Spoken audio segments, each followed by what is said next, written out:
The afternoon sun was shining bright as Emma walked down the familiar street heading home.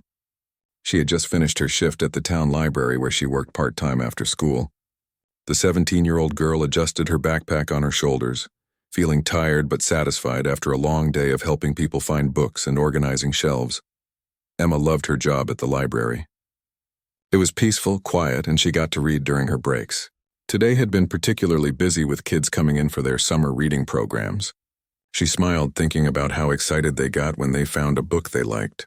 Little did she know that her peaceful day was about to turn into something she would never forget. As she walked, Emma pulled out her earbuds and put them in. Her favorite playlist started playing and she hummed along to the music. She decided to take her usual shortcut through the city park. It was a beautiful route with tall trees on both sides, flowers blooming everywhere, and a nice walking path that cut her travel time in half. She had taken this path hundreds of times before without any problems. The park was unusually quiet for a summer afternoon. Normally, there would be families having picnics, kids playing on the swings, and people jogging or walking their dogs. But today, for some reason, hardly anyone was around. Emma didn't think much of it. Maybe everyone was at the community pool trying to beat the heat. She kept walking, lost in her thoughts about the college applications waiting for her at home. Meanwhile, on the other side of the park, someone else was enjoying the quiet afternoon. John Cena, the famous wrestler and movie star, had just wrapped up a visit to the children's hospital nearby. He did these charity visits often, but he never talked about them publicly. For him, seeing the smiles on those kids' faces was reward enough. He didn't need cameras or publicity for doing something good. John was dressed casually in jeans and a plain t-shirt with a baseball cap pulled down low over his face. He wanted to blend in and just be a regular person for a little while.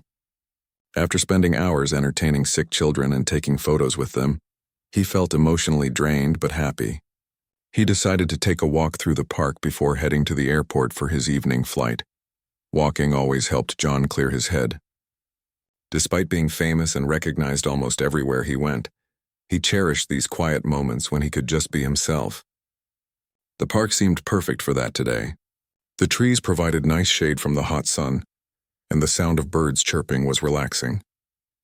He breathed in the fresh air and felt his stress melting away. As Emma continued on the path, she came around a bend near the park's main fountain. That's when she saw them. 3 motorcycles were parked on the side of the path, their chrome gleaming in the sunlight. Standing next to the bikes were 3 men dressed in leather jackets and heavy boots. They looked rough and intimidating with their tattoos visible on their arms and necks. Emma's heart skipped a beat. Something about the way they were standing there, blocking most of the path, made her uncomfortable. She thought about turning around and taking the long way home, but that would add another 20 minutes to her walk. Plus, she told herself this was a public park. They were probably just taking a break from riding. Nothing to worry about. She kept her head down and decided to walk past them quickly. The largest of the 3 men noticed her approaching. He had a thick beard that hadn't been trimmed in weeks and arms covered completely in faded tattoos. He nudged his friends and said something Emma couldn't hear. All 3 of them turned to look at her. Their eyes made her skin crawl. She gripped her backpack straps tighter and walked a bit faster. As she got closer, trying to pass them, the bearded man stepped directly into her path. Emma stopped, her heart now pounding hard in her chest. She could smell cigarette smoke and alcohol on them. The other 2 men, one shorter with a nasty scar running down his left cheek and another tall one with greasy hair, moved to flank her on both sides. Well, what do we have here?" the bearded man said with a nasty grin. "Where you heading so fast, sweetheart?" Emma's mouth went dry. She tried to speak confidently, but her voice came out shaky. "Excuse me, I need to get past." She attempted to walk around them, but they moved to block her again. The scarred man laughed, a sound that made Emma's blood run cold. "That's not very friendly. We just want to talk to you for a minute." "What's the rush?" Emma looked around desperately. Where was everyone? Why was the park so empty right now? She could see the street in the distance, but it felt miles away. "Please, just let me go," Emma said, her voice trembling now. She was trying hard not to cry or show how scared she really was. Her mom had always told her to stay calm in dangerous situations, but that was easier said than done. These men were much bigger than her, and she was completely alone. The bearded leader took another step closer. Emma could see the cruel amusement in his eyes. He was enjoying her fear. "We're not stopping you from going anywhere," he said mockingly. "But first, why don't you give us your bag? Maybe your phone too? Think of it as a toll for using this path." Emma clutched her backpack tighter. Inside was her laptop that she needed for school, her wallet with the money she'd been saving for months, and her phone with all her photos and contacts. But more than that, she knew that giving them what they wanted might not be enough. She had heard stories about situations like this going very wrong. "I don't have anything valuable," she lied, her voice barely above a whisper. The tall one with greasy hair circled around behind her, cutting off any chance of running back the way she came. "Why don't you let us be the judge of that?" he said menacingly. The bearded man reached out and grabbed the strap of Emma's backpack, yanking it hard. Emma stumbled backward, trying to keep her balance. "No, stop," she cried out, but there was no one around to hear her. In the struggle, her phone fell from her jacket pocket and hit the concrete path with a sickening crack. The screen shattered into a spiderweb of broken glass. Emma felt tears starting to form in her eyes. She was terrified. These men were bigger, stronger, and clearly didn't care about hurting her. The scarred man picked up her broken phone from the ground and examined it with a cruel smile. "Looks like you're having a bad day," he sneered. "And it's about to get worse unless you cooperate." About 50 yards away, John Cena had been walking along another path when he heard a girl's voice cry out. His head snapped up immediately. Years of training and a natural instinct to protect others kicked in instantly. He changed direction and started walking quickly toward where the sound had come from, his eyes scanning the area. As he came around a cluster of trees, John saw the scene unfolding. A young girl surrounded by 3 grown men who clearly meant trouble. The body language told him everything he needed to know. This wasn't a friendly conversation. The girl was in danger. John's jaw tightened and his fists clenched. He had seen bullies before, both in and out of the ring, and he hated them with every fiber of his being. Without hesitation, John started moving toward them with purpose. His feet moved quickly but quietly on the grass beside the path. He was assessing the situation as he approached. 3 against 1. The girl looked scared but unharmed so far. The men looked like trouble, probably with experience in fighting. But John had faced tougher opponents in the ring, and more importantly, he had right on his side. Back at the confrontation, the bearded leader grabbed Emma's arm roughly. His grip was painfully tight, and Emma let out a small cry of pain. "Nobody's around to help you, little girl," he said with a disgusting smile. "So why don't you make this easy on yourself and hand over the bag?" Emma's mind was racing, trying to think of any way out of this nightmare. That's when they all heard it. A deep, calm voice coming from behind the bikers. "I think the young lady asked you to leave her alone." The voice was steady, confident, and held an unmistakable tone of authority. All 3 men turned around to see who dared to interrupt them. Emma's eyes went wide with disbelief at what she saw. Standing there just a few feet away was John Cena himself. Even with the baseball cap and casual clothes, there was no mistaking who he was. His muscular build, his distinctive face, and that commanding presence he carried made him instantly recognizable. Emma felt a surge of hope flood through her body. She couldn't believe her eyes. Was this really happening? The 3 bikers stood frozen for a moment, staring at the man who had just interrupted them. The bearded leader's eyes narrowed as recognition slowly dawned on his face. He knew exactly who was standing in front of them. This was John Cena, the famous wrestler, the guy they had all seen on television countless times. But recognizing someone famous didn't mean he was going to back down, especially not in front of his crew. The girl felt her heart racing even faster now. But this time, it wasn't just from fear. It was hope mixed with disbelief. Of all the people who could have walked by at this moment, it was actually John Cena. She had watched his matches with her younger brother. She had seen his movies. And now here he was, standing just a few feet away, coming to help her. It felt like something out of a dream. The bearded biker slowly released his grip on the girl's arm but didn't step back. Instead, he puffed out his chest and turned to face John fully. His pride was hurt. Being interrupted by anyone would have annoyed him, but being interrupted by some celebrity, who probably thought he was tough just because he played a wrestler on TV, that really got under his skin. "Well, well, well," the bearded man said with fake amusement in his voice. "Look who we got here, boys. It's that wrestler guy from TV." He looked back at his two friends, expecting them to laugh with him. The scarred one did smirk a little, but there was uncertainty in his eyes. The tall one with greasy hair shifted his weight nervously from foot to foot. John didn't react to the mockery. His face remained calm and composed, but his body language spoke volumes. He stood with his feet shoulder-width apart, balanced and ready. His hands were relaxed at his sides, but anyone with fighting experience could see he was prepared to move instantly if needed. His eyes stayed locked on the leader, but his peripheral vision tracked the other two men as well. "This doesn't concern you, tough guy," the bearded biker continued, taking a step toward John. "This is just a private conversation between us and the young lady here. Why don't you just keep walking and mind your own business?" He tried to sound confident, but there was an edge to his voice that betrayed his nervousness. John took a slow breath and spoke again, his voice still calm but somehow even more commanding than before. "I'm making it my business. The girl wants to leave. You're going to let her go. Then we can all walk away from this and forget it ever happened." His words were simple and clear.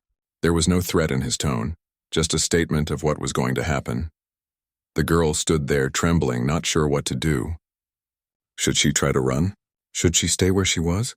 Her legs felt like jelly, and she wasn't sure they would even carry her if she tried to move. She glanced at John Cena, and for just a second their eyes met. He gave her the smallest nod, as if to say everything was going to be okay. Somehow that tiny gesture made her feel a bit braver. The scarred biker moved to John's left side, trying to flank him. He cracked his knuckles loudly, a sound meant to intimidate. "You really think you're some kind of hero?" he said with a nervous laugh. "Maybe you didn't notice, but there's 3 of us and only 1 of you. Those odds ain't in your favor, TV star." John's eyes flickered to the scarred man for just a moment before returning to the leader. A slight smile touched the corner of his mouth, but it wasn't a friendly smile. It was the smile of someone who had been in countless fights, someone who had faced much tougher opponents than 3 bullies in a park. "I've faced worse odds," he said simply. The tall one with greasy hair pulled out his phone, probably thinking about calling more of their friends for backup. His hands were shaking slightly as he tried to unlock the screen. John noticed this but didn't take his attention away from the main threat.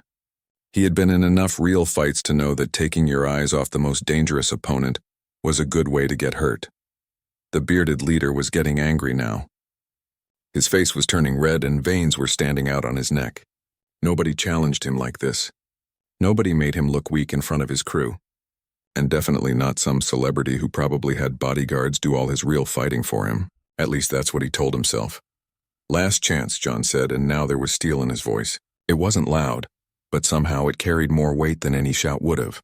"Let the girl go, walk away. Nobody has to get hurt today." His stance shifted slightly, almost imperceptibly, but the bearded biker caught it. Some deep instinct told him that this man was actually dangerous. But pride is a powerful thing, and stupid pride is even more powerful. The bearded leader had spent his whole life building a reputation as someone you didn't mess with. He couldn't back down now, not from anyone. He looked back at the girl who was still standing there frozen with fear, and made his decision. He would teach this celebrity a lesson about interfering in things that didn't concern him. "You want her?" the bearded man growled. "Come and get her." With that, he roughly shoved the girl to the side. She stumbled and fell to her knees on the concrete path, scraping her hands on the rough surface. A small cry of pain escaped her lips. That was the moment everything changed. John's expression hardened. Up until now, he had been hoping this could be resolved peacefully. He had given them multiple chances to walk away. But putting hands on that girl, hurting her even more, that crossed a line he couldn't ignore. The time for talking was over. The bearded biker charged forward with surprising speed for a man his size. He wound up and threw a wild haymaker punch aimed right at John's head. It was a powerful punch, the kind that had probably knocked out plenty of people in bar fights over the years. But John Cena wasn't just anyone. He had spent decades training, not just for entertainment but in real martial arts and fighting techniques. The girl, still on her knees, looked up just in time to see what happened next. It was like watching something in slow motion.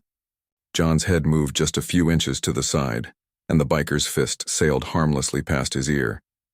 Before the bearded man could even process his miss, John had already moved. In one smooth, practiced motion, John caught the biker's extended arm.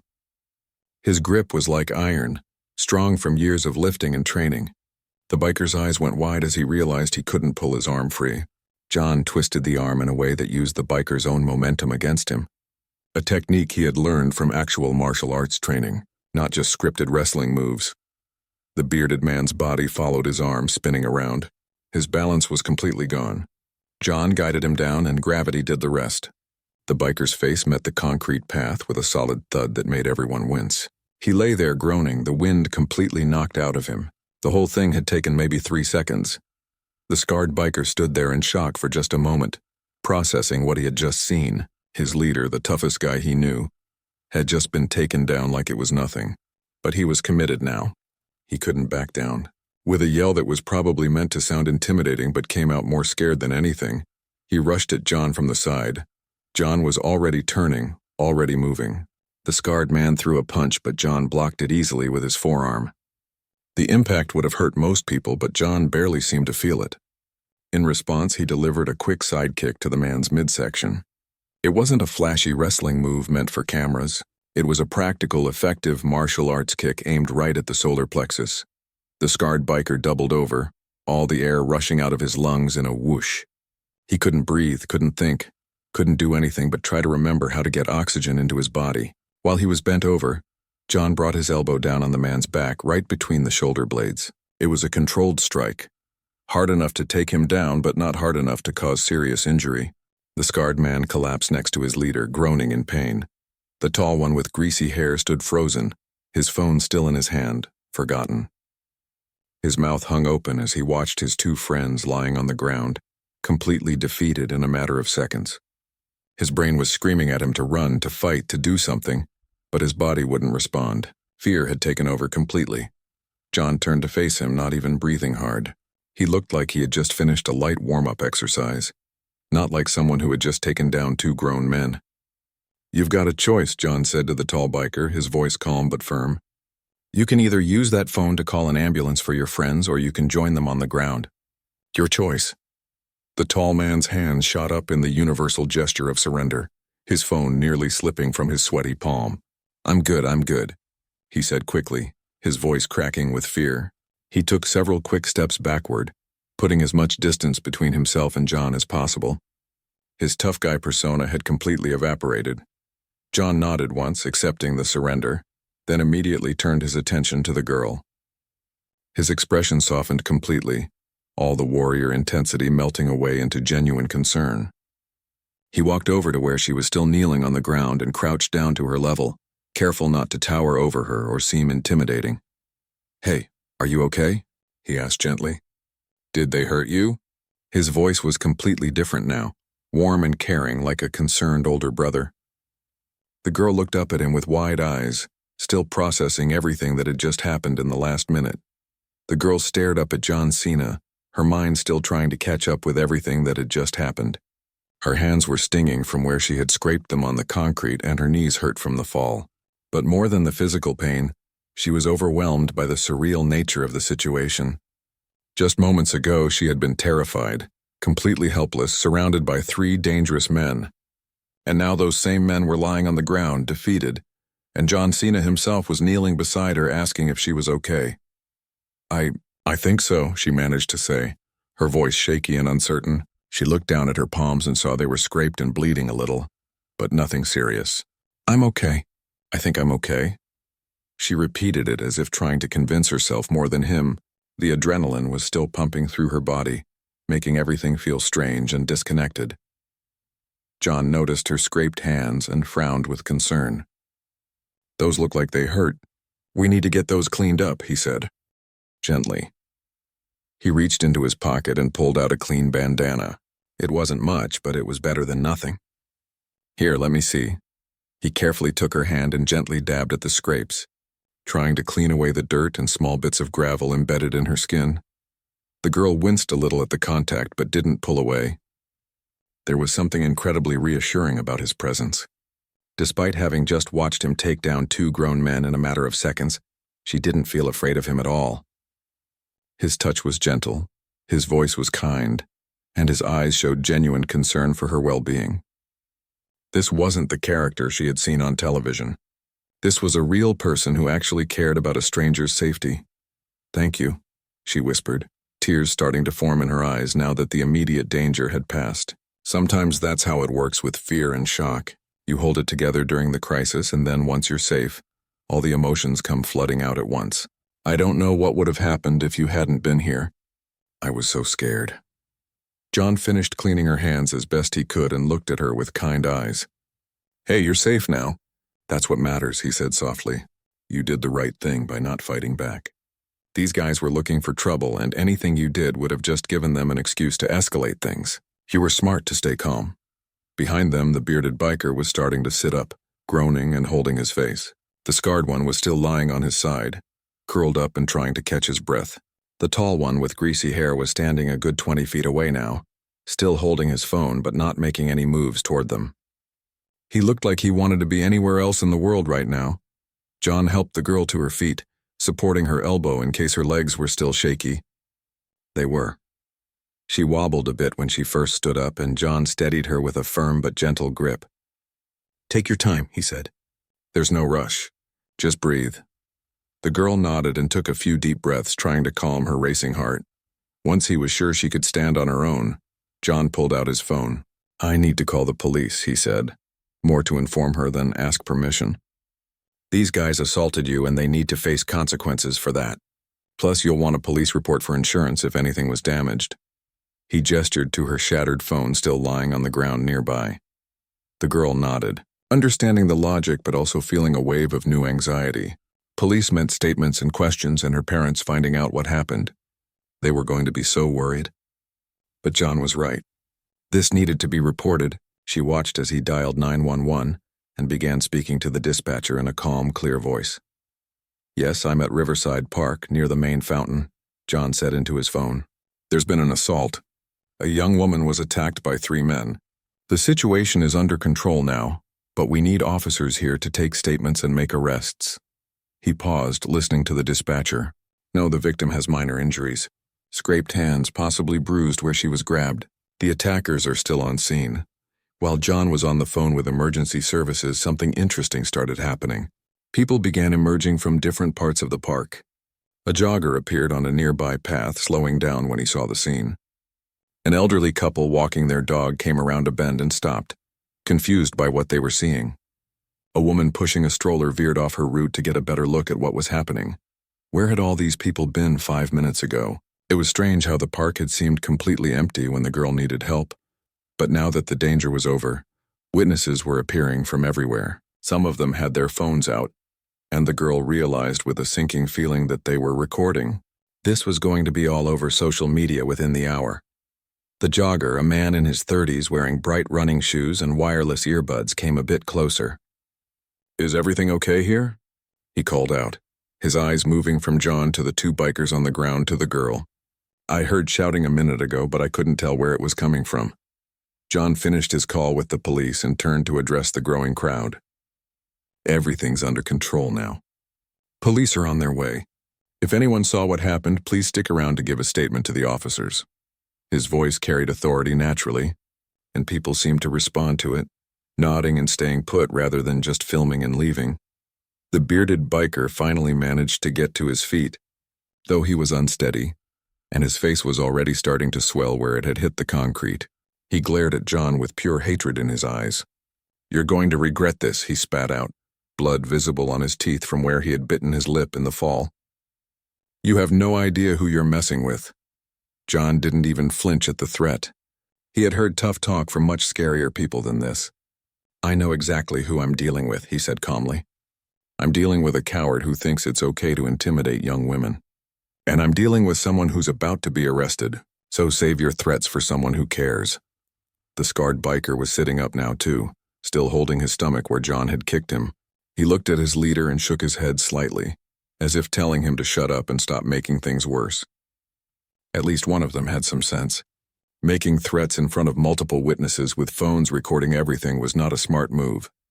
In the distance, the sound of sirens began to wail. They were still far away, but getting closer.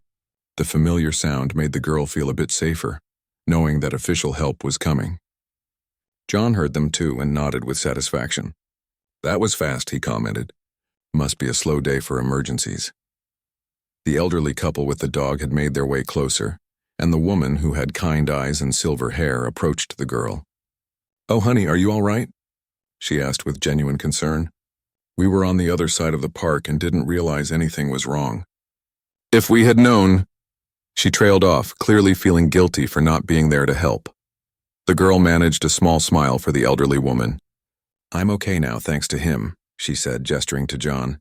"He showed up just in time." The elderly woman looked at John and her eyes widened with recognition. She clearly knew who he was but seemed unsure whether to say anything about it.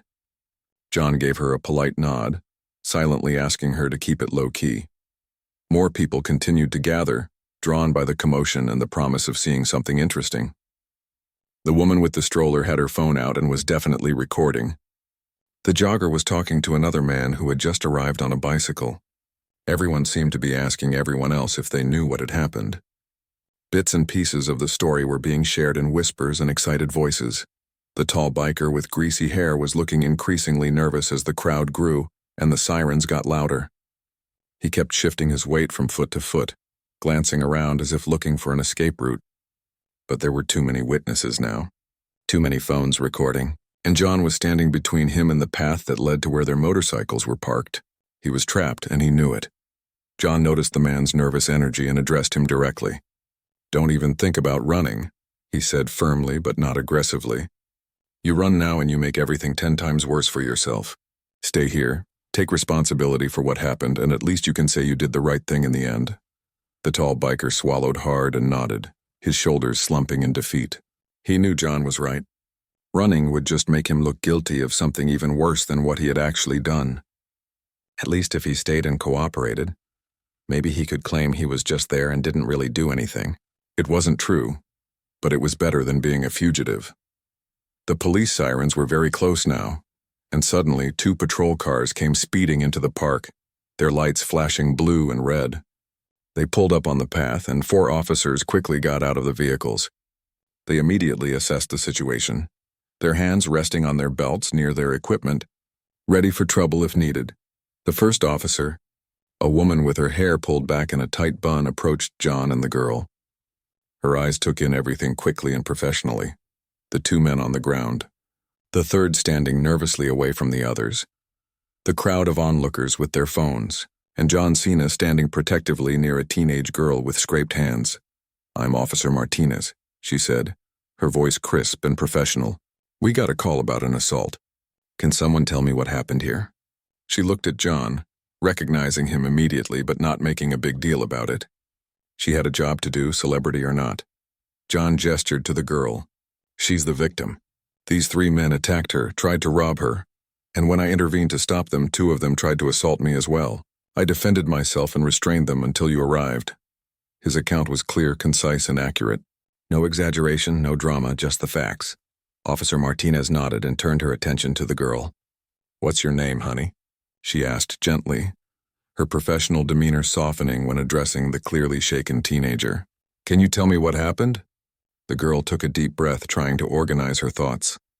Her hands were still trembling slightly, but having so many people around her, people who were there to help and protect her, made it easier to speak. The girl took a shaky breath and started telling her story to Officer Martinez. Her voice was quiet at first, barely above a whisper. But as she continued talking, she found a bit more strength. "My name is Rebecca," she began. "I was just walking home from work through the park like I always do. I work at the library downtown." She paused, gathering her thoughts, trying to remember every detail even though her mind felt foggy from the shock. Officer Martinez pulled out a small notebook and pen, ready to write down everything Rebecca said. "Take your time," the officer encouraged her. "You're doing great. What happened when you were walking through the park?" Her voice was patient and kind, the voice of someone who had dealt with many scared victims before and knew how to make them feel safe enough to talk. Rebecca continued, her words coming a bit faster now. "I came around that bend over there near the fountain, and I saw these 3 men standing by their motorcycles. They were blocking most of the path. I thought about turning around, but I didn't want to seem rude or scared, you know? So I just tried to walk past them quickly." She wrapped her arms around herself as if trying to hold herself together. But they wouldn't let me pass, Rebecca went on, her voice starting to crack with emotion. The big one with the beard, he stepped right in front of me and started saying things, calling me sweetheart and asking where I was going. I told them to let me pass, but they just laughed. Then they surrounded me, all three of them. I couldn't get away. Officer Martinez was writing everything down carefully, nodding to show Rebecca she was listening. The other three officers had moved over to the bikers and were keeping them separated, making sure none of them could talk to each other or coordinate their stories. One officer was checking the bearded man's face injury, making sure he didn't need immediate medical attention beyond what the paramedics could provide when they arrived.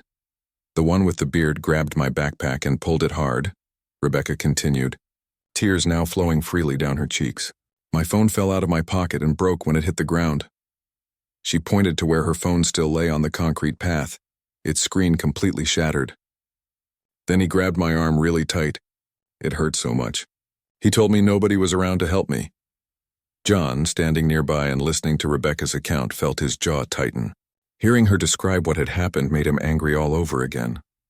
He was glad he had been there. He didn't want to think about what might have happened to this girl if he had chosen a different path to walk on, or if he had decided to go straight to the airport instead of taking that walk. Rebecca wiped her eyes with the back of her hand, smearing tears across her cheeks. That's when he showed up, she said, looking over at John with gratitude in her eyes. He told them to leave me alone. The bearded guy shoved me down, and that's when I scraped my hands. Then everything happened so fast. I saw him take down 2 of them in like seconds. It was incredible. He saved me. Officer Martinez finished writing and looked up at John. And you are? She asked. Even though it was obvious she knew exactly who he was. But she needed his official statement for the record. John understood and gave her his full name, his current address, and confirmed that he had witnessed the assault and intervened to stop it. I was walking through the park when I heard the young lady cry out, John explained. When I got closer, I could see 3 men surrounding her in an aggressive manner. One of them was holding her against her will. I told them to let her go. They refused. When the leader pushed Rebecca to the ground and injured her, 2 of them attacked me. I defended myself using reasonable force to stop the threat. Another officer had been talking to the jogger and the elderly couple, getting their statements about what they had seen and heard. Even though they hadn't witnessed the actual assault, they could confirm hearing shouting and seeing the aftermath. The woman with the stroller was more than happy to share her video footage, which showed at least part of the confrontation. The bearded biker was now sitting on the ground again, this time with his hands secured behind his back in handcuffs. He was still glaring at everyone with hatred in his eyes, but he had finally stopped making threats. His face was swelling more now, and he was going to have a nasty bruise for sure. The officer guarding him kept a careful eye on him, making sure he didn't try anything stupid. The scarred biker was also in handcuffs, sitting on the ground near his partner. He looked more defeated than angry, his head hanging down, staring at the concrete. Maybe reality was setting in for him. They had attacked a teenage girl in broad daylight, and then they had attacked a celebrity in front of multiple witnesses. This wasn't going to end well for any of them, and he seemed to realize that. The tall one with greasy hair was the most cooperative of the 3. When the officers put handcuffs on him, he didn't resist at all. He was answering their questions without attitude, probably hoping that cooperation might earn him some leniency. He kept saying he didn't actually touch the girl, which was technically true, but he had still been part of the intimidation and had blocked her escape route. More people continued to arrive at the scene. An ambulance pulled up, and 2 paramedics jumped out with their equipment. Officer Martinez directed them to check on Rebecca first. The paramedics were professional and gentle, examining her scraped hands and asking her questions about whether she hurt anywhere else. They cleaned her wounds properly with antiseptic wipes that stung, but she didn't complain. They bandaged her hands with proper gauze and medical tape. You might have some bruising on your arm where you were grabbed, one of the paramedics told Rebecca. If the pain gets worse or you notice any serious swelling, you should go to the emergency room to get it checked out properly. Rebecca nodded, taking in the information but still feeling somewhat disconnected from everything, like she was watching it happen to someone else.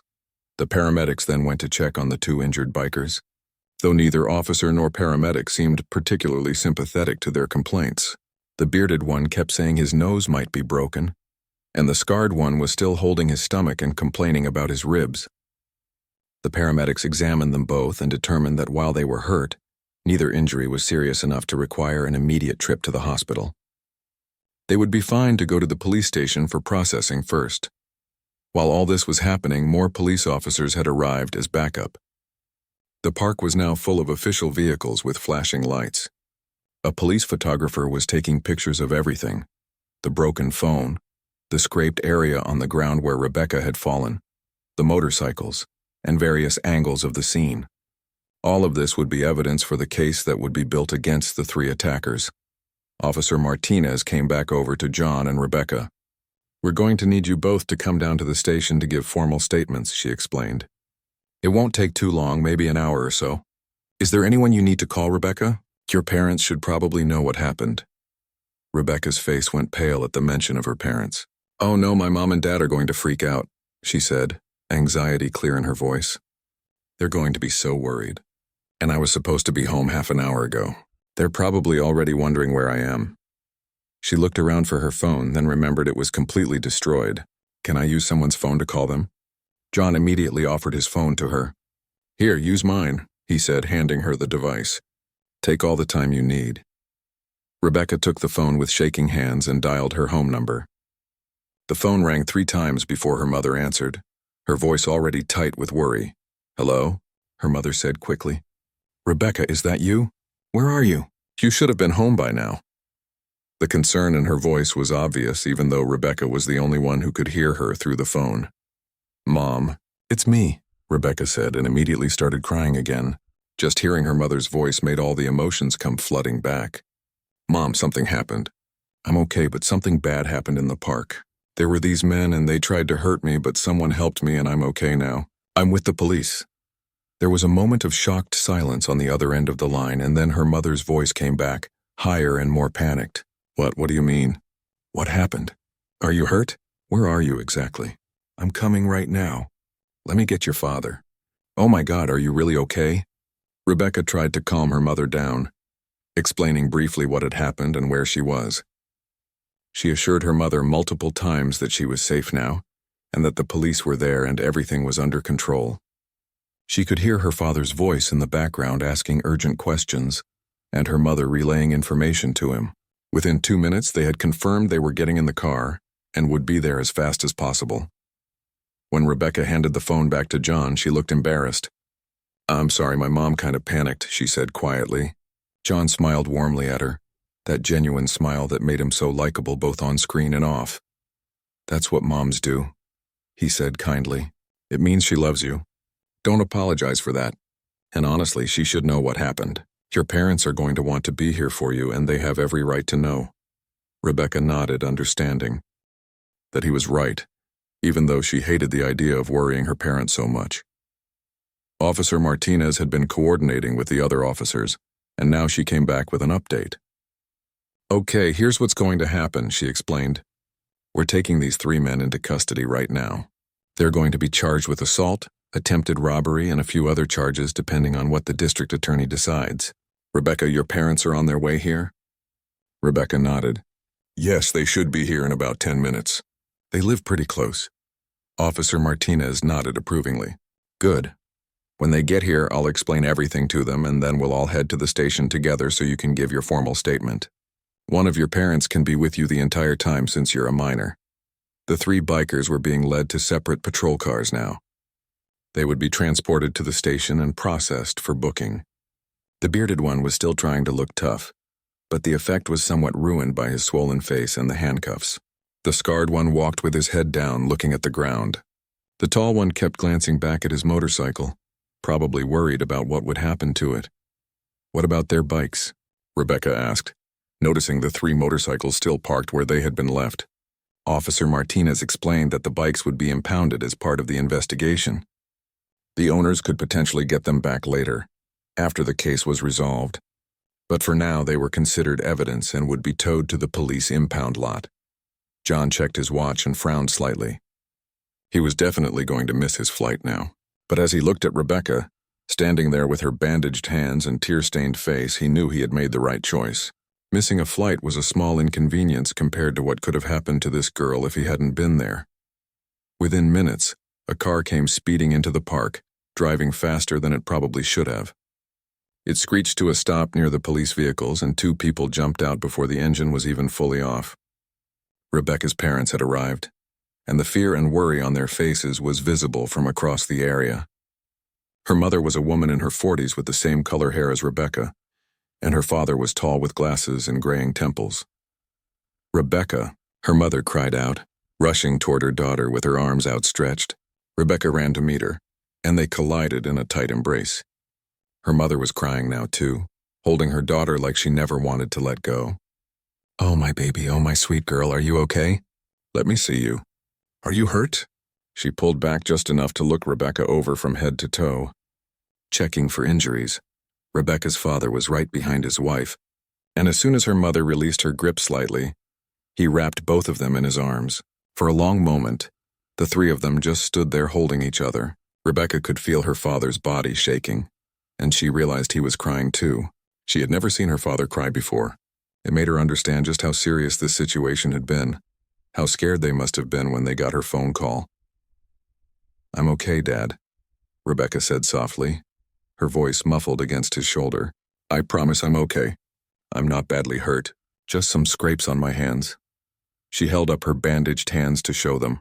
Her father took her hands gently in his, examining the bandages with a pained expression on his face, as if he could feel her pain himself. Her mother finally noticed John standing respectfully a few feet away, giving the family their moment. Her eyes widened with recognition and then with something else, immense gratitude. She walked over to him with tears still streaming down her face. "You saved my daughter," she said, her voice breaking with emotion. "You saved my little girl. How can I ever thank you?" John looked slightly uncomfortable with the praise, the way he always did when people made a big deal about him doing something good. "Any decent person would have done the same thing," he said humbly. "I'm just glad I was in the right place at the right time." Rebecca is a strong, brave young woman. She handled herself well in a terrible situation. Rebecca's father had joined his wife now, and he extended his hand to John. His hand was trembling as John shook it firmly. "I don't know what would have happened if you hadn't been there," her father said, his voice thick with emotion. "Those men could have. They might have." He couldn't finish the sentence. He didn't need to. Everyone knew what he was thinking about, the terrible possibilities that had been prevented. "But they didn't," John said firmly, looking Rebecca's father directly in the eyes. "She's safe. That's what matters now, and those men are going to face consequences for what they did. They won't be hurting anyone else for a while." His words were meant to be reassuring, and they seemed to help. Rebecca's father nodded, taking a deep breath and trying to compose himself. Officer Martinez approached the family group, her professional demeanor back in place. She introduced herself to Rebecca's parents and began explaining what had happened from the police perspective. She was thorough but sensitive, giving them all the information they needed without being overly graphic about the details. Rebecca's mother kept one arm around her daughter the entire time, as if afraid to let her go. "We need Rebecca to come to the station to give a formal statement," Officer Martinez explained. "One or both of you are welcome to be with her the entire time. We'll also need Mr. Cena's statement, but we can take those separately if that's more comfortable for everyone." She was trying to make the process as easy as possible for a traumatized teenager and her worried parents. Rebecca's father nodded, understanding the necessity even though he clearly just wanted to take his daughter home and keep her safe. "We'll both come," he said firmly. "Whatever you need. We want these men prosecuted to the fullest extent of the law." His voice had an edge to it now, anger replacing some of the fear. The thought of what those men had tried to do to his daughter was transforming his terror into rage. While the adults were talking logistics, more people had gathered around the edges of the scene. Word had spread somehow, probably through social media, that John Cena was in the park and had been involved in some kind of altercation. A few people were brave enough to come closer, their phones held up, recording everything. Some were calling out to John, asking for autographs or selfies, seemingly oblivious to the serious nature of what had just occurred. John noticed the growing crowd and frowned slightly. This was exactly what he had hoped to avoid. He didn't want this to become a media circus. This wasn't about him or his fame. This was about a young woman who had been attacked and needed support and privacy to deal with what had happened to her. The last thing Rebecca needed right now was to be surrounded by people treating this like some kind of celebrity sighting. Officer Martinez noticed the crowd too and wasn't happy about it either. She called over 2 of the other officers and asked them to establish a perimeter, keeping the onlookers at a reasonable distance. "This is an active crime scene and investigation," she announced in a loud, authoritative voice. "Everyone needs to step back and give the victim and witnesses their privacy. If you don't have information relevant to this case, you need to clear the area now." Most people complied with the officer's instructions, though some moved away reluctantly, still filming on their phones as they went. A few tried to argue that they were in a public park and had a right to be there, but Officer Martinez shut that down quickly. "You have a right to be in the park, but you don't have a right to interfere with a police investigation or harass a crime victim. Now move back or you'll be charged with obstruction." John appreciated the officer's firm handling of the crowd. He turned to Rebecca and her parents. "Listen, when you're ready to go to the station, I can follow in my car. That way the media attention stays on me and not on your family. The last thing you need right now is photographers following you around." His thoughtfulness touched Rebecca's mother, and fresh tears welled up in her eyes. "You've already done so much for us," she said softly. "You don't have to do anything more." But John shook his head firmly. "I want to make sure this is done right. Those men need to face justice for what they did, and that means making sure all the statements are complete and accurate. I'm seeing this through to the end." Rebecca looked at John with admiration in her eyes. This was what a real hero looked like, she thought. Not someone who fought in front of cameras for entertainment, but someone who stood up for others when it really mattered, who stayed to make sure everything was handled properly, who thought about the well-being of others before his own convenience. "Can I ask you something?" Rebecca said quietly to John. He nodded, giving her his full attention. "Why did you help me? I mean, I know that sounds like a weird question, but you could have just called the police and kept walking. You didn't have to get involved. You could have gotten hurt." Her question was sincere, coming from a place of genuine curiosity about what motivated people to be brave. John thought about his answer for a moment before speaking. "You know, I've been asked that question before in different situations," he said, "and the answer is always the same. I helped you because it was the right thing to do. Because if that was my sister or my daughter or my friend in that situation, I would hope someone would help them. We all have a responsibility to look out,